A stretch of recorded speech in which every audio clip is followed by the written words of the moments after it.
2024 లేదా 25లో డిగ్రీ లేదా బీటెక్ చదివారా? సాఫ్ట్‌వేర్ జాబ్ కోసం ఎదురు చూస్తున్నారా? అయితే కోడ్ జ్ఞాన్ 100 డేస్ కోర్సులో చేరండి, జాబ్ సాధించండి. Hello everyone, welcome to Suman TV. This is anchor Lasya Reddy. Financial freedom ఒకప్పట్లో సేవింగ్స్ అన్నా, ఇన్వెస్ట్మెంట్ అన్నా, ఎఫ్డి, లేకపోతే రిటైర్మెంట్ అయిన తర్వాత ఆ రిటైర్మెంట్ వచ్చిన డబ్బులతో చక్కగా ఇల్లు కట్టేసుకున్నాం, అదే పెద్ద అచీవ్మెంట్ అనేసుకుంటున్నారు. కానీ ఇప్పుడు ట్రెండ్ మారిపోయింది. 30 బిలోనే ఇల్లు కొనేస్తున్నారు అండ్ 40 ఇయర్స్కి ఎర్లీ రిటైర్మెంట్ అంటున్నారు. ఇంత డిఫరెన్స్ ఎలా వచ్చింది అంటే only through financial management. But ఇందులో కూడా చాలామంది యంగ్స్టర్స్ తప్పులు చేస్తున్నారు. ఎస్పెషల్లీ మిడిల్ క్లాస్ వాళ్ళు ఎలాంటి తప్పులు చేస్తున్నారు అండ్ ఫినాన్స్ మనం ఎలా మేనేజ్ చేసుకుంటే we will become rich and wealthy అనేది చాలా క్లియర్గా ఈ పాడ్కాస్ట్లో ఎక్స్ప్లెయిన్ చేయడానికి వచ్చారు రేవంత్ చెల్లమల గారు, వెల్త్ మేనేజర్. నమస్కారం రేవంత్ గారు. నమస్తే. ఆఫ్టర్ లాంగ్ టైం ఎలా ఉన్నారు?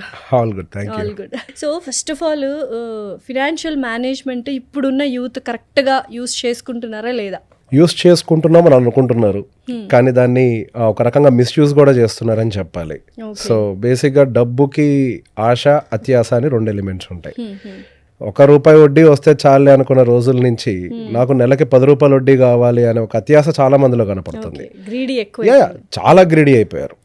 ఉద్యోగం చేసుకుంటూ వచ్చే దాంట్లో నుంచి ఒక్కొక్క రూపాయి దాచిపెట్టుకుంటూ పెట్టుబడి పెడితే సంపద అనేది క్రియేట్ అవుతూ ఉంటుంది. వెల్త్ అనేది క్రియేట్ అవ్వడానికి అది దారి.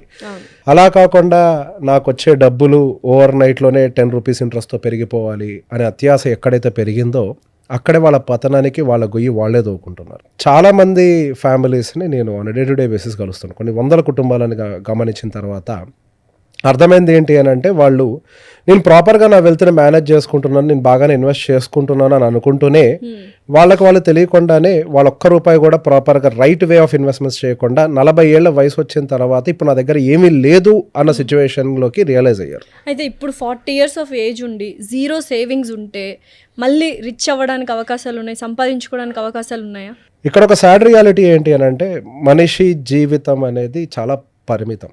గట్టిగా బతికితే 70 లేదా 80 సంవత్సరాలు లేదా 85 సంవత్సరాలు, 60 ఏళ్ళకి కూడా పోతున్నాం, 25 ఏళ్ళకి కూడా కార్డియాక్ ఏది ఎప్పుడు జరుగుద్దో తెలియదు. It is very limited. ఇందులో ఇంకా సాడ్ రియాలిటీ ఏంటి అని అంటే, వర్క్ లైఫ్ అనేది ఇంకా పరిమితం. నా దగ్గరికి యంగ్స్టర్స్ వచ్చినప్పుడు వాళ్ళకి సహజంగా చెప్పే ఒక మాట, ఇప్పుడు చేతికి డబ్బులు వస్తున్నాయి కాబట్టి అంత రోజీగా కలర్ఫుల్గా కనపడుతూ ఉంటుంది, నేను ఏదైనా ఇన్వెస్ట్ చేయగలుగుతాను, ఏదైనా అచీవ్ చేయగలుగుతాను అనే ఆలోచనలు బాగా వస్తూ ఉంటాయి. ఆ ధైర్యం ఉండడం మంచిదే. కాకపోతే ఒక విషయం గుర్తుపెట్టుకోండి, మీ జీవితంలో ఈ సంపాదించే వయసు అనేది పరిమితం. నేను సంపాదించే ఈ జీవితం పరిమితం అని అర్థమయ్యే టైంకి మీ జీవితంలో టైం అయిపోయి ఉంటుంది అప్పటికే. ఓకే. ఈ ఐటీ జాబ్స్ చేసే వాళ్ళకి 40 ఏళ్ళు దాటింది అని అంటే ఇక ఉద్యోగాలు ఉంటాయో ఊడతాయో ఇది ఎవరికి గ్యారంటీ లేదు.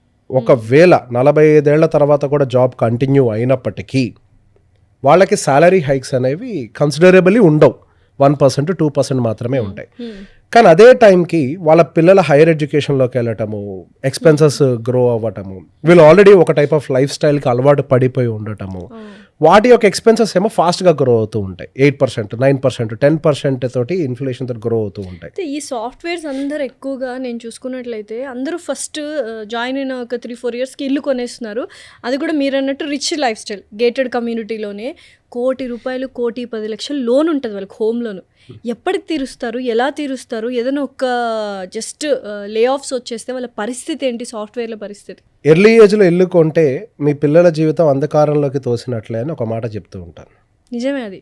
సో బేసిక్గా అది గేటెడ్ కమ్యూనిటీస్లో హై రైజ్డ్ అపార్ట్మెంట్స్లో కొంటున్నారు అని అంటే అనుకుంటూ ఉంటారు నేను ఒక సంపదను సృష్టిస్తున్నాను అని. ఇక్కడ ఒక గ్రౌండ్ రియాలిటీ చెప్తాను. అపార్ట్మెంట్స్ విషయంలోకి వచ్చేసరికి, అది కూడా హై రైజ్డ్లోకి వచ్చేసరికి కొన్ని విషయాలు మనం గట్టిగా గమనించాలి. ఒక నార్మల్ అపార్ట్మెంట్ తీసుకున్నాం అనుకోండి, ఒక 5 ఫ్లోర్ ఉండేటువంటి ఒక నార్మల్ ఇండిపెండెంట్ అపార్ట్మెంట్ తీసుకుంటే, ఒక డబుల్ బెడ్రూమ్ ఫ్లాట్ కొంటే ఒక 45 గజాలు ఇస్తారు. త్రిబుల్ బెడ్రూమ్ ఫ్లాట్ కొంటే ఒక 60 గజాలు అన్డివైడెడ్ ల్యాండ్ షేర్ అనేది మనకి అలాకేట్ చేస్తారు.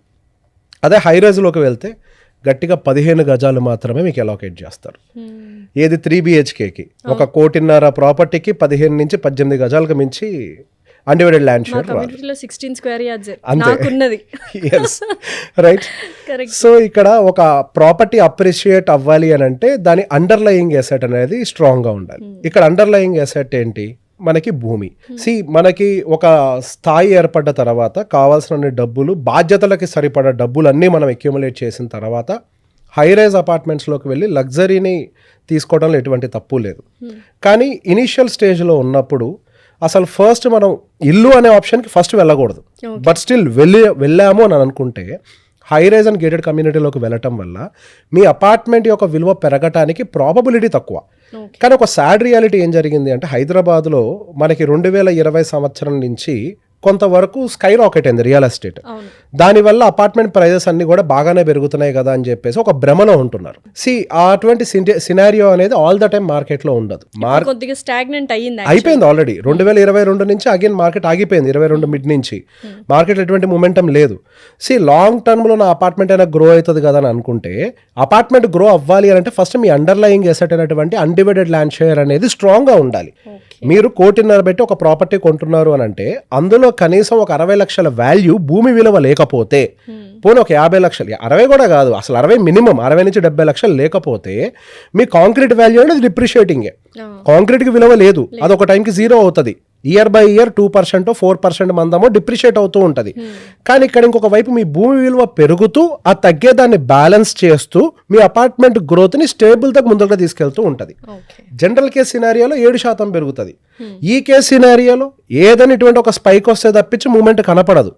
అదే కష్టపడి ఇప్పుడే ఉద్యోగం తెచ్చుకొని రూపాయి దాచిపెట్టుకుంటున్నాను, నేను ఒక వెల్త్ని క్రియేట్ చేయాలనుకుంటున్నాను అని ఒక వ్యక్తి డబ్బులు తీసుకొని వెళ్ళి ఒక హై రైజ్ అపార్ట్మెంట్లో డబ్బులు పెడితే అది మీకు వెల్త్ క్రియేటర్గా ఎలా మారుతుంది? లైఫ్ లాంగ్ లయబిలిటీగా మారుతుంది. ఇప్పుడు మీరు ఇంకొక మాట అన్నారు, ఒకవేళ ఉద్యోగం పోతే పరిస్థితి ఏంటి అని. అసలు ఉద్యోగానికి గ్యారంటీ ఉందా? ఉద్యోగం ఉన్నా మీకు జీతం వస్తుందని గ్యారంటీ ఉందా? ఉద్యోగం ఉంది జీతం వస్తుంది అని గ్యారంటీ ఉన్నా మీరు ఆఫీస్కి వెళ్ళి తిరిగి ఇంటికి రాగలుగుతారన్న గ్యారంటీ ఉందా? అంటే ఇప్పుడు హైదరాబాద్లో మిడిల్ క్లాస్ వాళ్ళు ఇల్లు కొనుక్కున్నారంటే ఫినాన్షియల్ సూసైడ్ చేసుకున్నట్లేనా? 100%. మనం ఫైనాన్షియల్స్ని చెక్ చేసుకోకుండా ఇల్లు ప్రతి ఒక్క మనిషికి అవసరమైనటువంటి ఒకది, అందులో డౌట్ ఏం లేదు. గుడ్డ కావాలి, తిండి కావాలి, గూడు కావాలి, ఈ 3 కావాలి. కానీ ఏ టైంలో కొంటున్నామో అనేది ఒక మేజర్ ఎలిమెంట్ ఇక్కడ.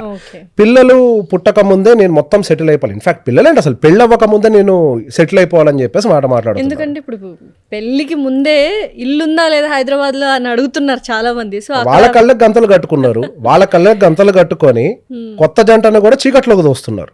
వాళ్ళ కంటికి ఏం కనిపించట్లేదు. మీరు 50 ఏళ్ల వయసుకి 60 ఏళ్ళకి ఇల్లు కట్టుకున్నారు.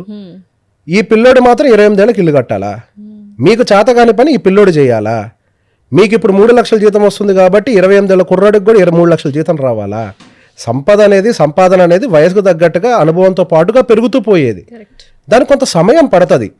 అట్లా కాకుండా ఎర్లీగా జరగాలి అని అంటే ఏం జరుగుతుంది? ఇప్పుడు మనము డైలీ చికెన్ తింటాం కదా, నాటుకోడి ఆరోగ్యానికి మంచిది, బాయిలర్ కోడి ఆరోగ్యం దెబ్బతీస్తుంది కదా. ఎందుకు? అది ఫాస్ట్గా గ్రో అవటం కోసం అని చెప్పేసి మనం లేనిపోని పనులన్నీ చేస్తూ ఉంటాం. అలానే సంపద విషయంలో కూడా తొందరగా ఇక్కడ సెటిల్డ్ అనే ఒక మాటని అనిపించుకోవటం కోసం అని చెప్పేసి ఇల్లు కొనేస్తే ఈరోజు ఉద్యోగం ఉంది సరే, మరి అదే టైంలో ఇంకో ప్రశ్న మీరు కూడా వేసుకోవాలి. ఆ పేరెంట్ ఎవరైతే అనుకుంటారో వాళ్ళు కూడా ఒక ప్రశ్న వేసుకోవాలి మైండ్లో. ఇప్పుడు ఉద్యోగం ఉంది కాబట్టి ఈఎంఐ కడుతున్నారు, అదే ఉద్యోగం పోతే అదే ఇంటి ముందుకి బ్యాంక్ కూడా వచ్చి నిలబడితే మరి నా పిల్ల సంగతి ఏంటి అన్నది ఒక విషయం ఆలోచించారా? ఆ అమ్మాయి ఇంట్లో ప్రశాంతంగా ఉండగలుగుతుందా? ప్రతిరోజు టెన్షన్, అమ్మాయి మీద చూపిస్తారు. బ్యాంకు వాళ్ళని ఎదుర్కొనేది కూడా ఇంట్లో ఉండదు, అమ్మాయి అయితే అమ్మాయి ఎదుర్కొంటది, ఎక్కడ ప్రశాంతత ఉండదు. సో ఈ ప్రాబ్లమ్స్ ఎప్పుడూ ఉంటాయి. కాబట్టి అందుకే ముందు స్టెబిలిటీ రావాలి. ఒక పెళ్లి చేసే ముందు ప్రతి ఒక్క పేరెంట్కి నేను ఇచ్చే అడ్వైస్ ఏంటంటే, పెళ్లి చేసే ముందు ఆ అబ్బాయికి ఉద్యోగం పోతే కనీసం ఒక 2 సంవత్సరాలు సర్వైవ్ అవ్వటానికి కావాల్సిన డబ్బులు ఉన్నాయా అనేది చూడాలి. అది చాలా ఇంపార్టెంట్. అంతే కదా. అద్దింట్లో ఉన్నా సొంత ఇంట్లో ఉన్నా ఇల్లు ఇల్లే. You will have the same life style, you will have your car, me food ఉంటుంది, పిల్లలకు చదువులు ఉంటాయి. 2 సంవత్సరాల్లో మళ్ళీ ఉద్యోగం తిరిగి సంపాదించుకుంటారు. ఇంట్లో ఉంటే రిచ్ అయిపోవచ్చా వెన్ కంపారిటివ్లీ ఈఎంఐలు పెట్టుకుని సొంత ఇల్లు ఫ్లాట్ లో ఉండడం కంటే? ఇక్కడ ఒక ప్రాబ్లం ఎక్కడైంది అని అంటే, ఒకప్పుడు అమెరికాకి వెళ్ళిపోయిన వాళ్ళందరూ అక్కడ ఇల్లు కొనటంతో వెంటనే ఇక్కడ ఉండే పేరెంట్స్ ఏంటి, అక్కడ ఉండే వాళ్ళ పేరెంట్స్ మా అబ్బాయి అమెరికాలో ఇల్లు కొన్నాడు అనగానే మిగతా పేరెంట్స్ కూడా ఇక్కడ ఉండే వాళ్ళ మీద ప్రెషర్ పెట్టి అదొక సొసైటల్ ప్రెషర్ గా మారింది. సొసైటల్ ప్రెషర్ అది అలా క్రియేట్ అయింది. అక్కడ కొన్నారు అంటానికి కొన్ని లాజిక్స్ ఉన్నాయి. ప్రతి ఒక్క జాగ్రఫికల్ కండిషన్స్ కి ఈ థియరీ మారుతూ ఉంటది. అమెరికాలో రెంటల్ ఈల్డ్ 6% వస్తుంది పెట్టుబడి మీద. అక్కడ ఇంట్రెస్ట్ రేటు 2% నుంచి 5% వరకు ఉంటుంది. సరే ఇప్పుడంటే కొద్దిగా ఎక్కువ ఉంది కానీ 2% యూజువల్గా అక్కడ ఉండేది. వాళ్ళు 2% వడ్డీకి డబ్బులు తీసుకొని 5% రెంటల్ ఈల్డ్ సేవ్ చేసుకునేవాళ్ళు. అది లాజికల్. అదే ఇండియా విషయంలోకి వస్తే 3%, మనం ఇక్కడ పే చేసేది 9%. అసలు ఎక్కడైనా పొంతనుందా? సంబంధం లేదు. అక్కడ వాళ్ళు ఎవరో చేశారు అంటే కుక్కను చూసి నక్కను చూసి కుక్క వాత పెట్టుకుంది అనే ఒక సామెతకి ఇది పర్ఫెక్ట్గా సూట్ అవుతూ ఉంటుంది. సి ఎక్కడ చేయాల్సిన పనులు అక్కడ చేయాలి. ఇల్లు కొనటము కట్టటము రెండూ తప్పు కాదు. అంత కావాలి అని అంటే నిజంగా మీరు మీ అమ్మాయి బాగుండాలని కోరుకుంటే మీరు ఒక ఇల్లు కొనిపించి పంపించండి హ్యాపీ, ఇంకా ప్రశాంతంగా లైఫ్ సెటిల్. అంతే. సి ఇప్పుడు ఒక కుర్రాడికి ఉండాల్సింది ఏంటి అంటే సంపాదించే ఒక తెలివితేటలు ఉండాలి. ఆ డబ్బుని అత్యాశతోటి కాకుండా తెలివితోటి పెంచే ఒక తెలివితేటలు ఉండాలి. దానికి ఏంటి, అరే అక్కడ ఎవరో నేను ట్రేడింగ్ కోసం డబ్బులు పెడితే 10 రూపాయలు వడ్డీలు ఇస్తున్నారంట అని చెప్పేసి డబ్బులు తీసుకెళ్లి పెట్టి పోగొట్టే మనస్తత్వమా? అరే 10 రూపాయల వడ్డీ అనేది ప్రపంచంలో ఎక్కడా సాధ్యం కాదు. ఎక్కడైనా కానీ ధర్మబద్ధమైన వడ్డీ అని అంటే రూపాయి నుంచి రూపాయిన్నర మాత్రమే వస్తుంది. మనకు అటువంటి ఇన్వెస్ట్మెంట్స్లో పెట్టుబడులు పెడితే మన రూపాయి పోకుండా సెక్యూర్డ్గా ఉంటుంది అని చెప్పేసి భద్రతతోటి గ్రోత్ మైండ్ సెట్ తోటి ఉన్నాడా లేదా చెక్ చేసుకోవాలి. ఒక మనిషి వెల్దియర్గా మారాలా లేకపోతే నాశనం అయిపోవాలా అనేది డిసైడ్ చేసేది ఆ మనిషి మైండ్ సెట్. ఆ అబ్బాయి కొనేటువంటి ఒక అపార్ట్మెంటో లేకపోతే కొనే కారో కాదు, ఎంత జీతం వస్తుంది అన్న దాన్ని బట్టి వెల్దియర్ గారు. నేను తక్కువ అంటే చిన్న చిన్న శాలరీ సంపాదించే వాళ్ళు కూడా 50 లక్షలు కోటి రూపాయల వరకు సేవింగ్స్ చేసిన వాళ్ళని చూశాను. 5 లక్షల రూపాయలు మంత్లీ ఎర్న్ చేసే వాళ్ళు మినిమం ఒక 25 lakhs సేవింగ్స్ లేకుండా ఉన్న వాళ్ళని చూశాను. చిన్న వ్యత్యాసం ఏంటంటే వాళ్ళు పెట్టుకునేటువంటి commitments. See end of the day వాళ్ళ పిల్లలు ఇప్పుడు 20 సంవత్సరాలు మీరు ఈఎంఐ పెట్టుకుంటారు. ఆ 20 సంవత్సరాల్లో మీ పిల్లలు కూడా పెరిగి పెద్ద అవుతారు. వాళ్ళ ఖర్చులు ఉంటాయి.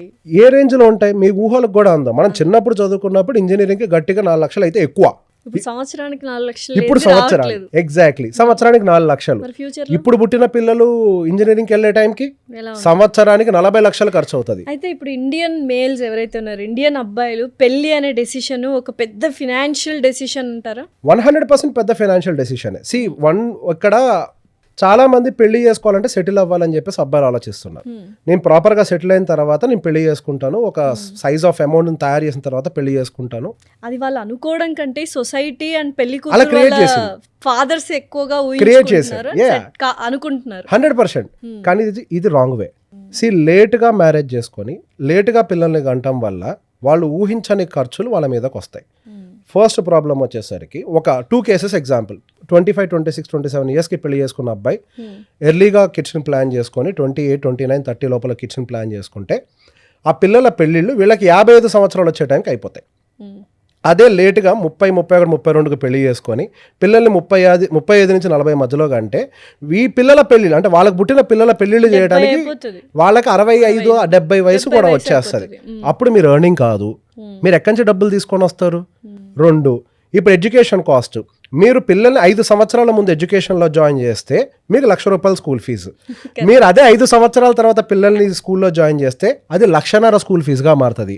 సో పిల్లలు ముందు పుట్టినా వెనక పుట్టినా మీకు వచ్చే జీతం మారుద్దా? మీ పిల్లలు ఉన్నారా లేదా అన్న దాన్ని బట్టి మీ జీతం డిసైడ్ అవుద్దా? మీకు వచ్చే జీతం అంటే ఆ సమ్ ఆఫ్ అమౌంట్ అంటే మీ లైఫ్ లాంగ్ ఎర్న్ చేసేటువంటి అమౌంట్ అది మారదు, అది ఫిక్స్డ్. కానీ ఎక్స్పెండిచర్ ఎంత అనేది మాత్రం ముందు మీరు ప్లాన్ చేసుకోవాలి.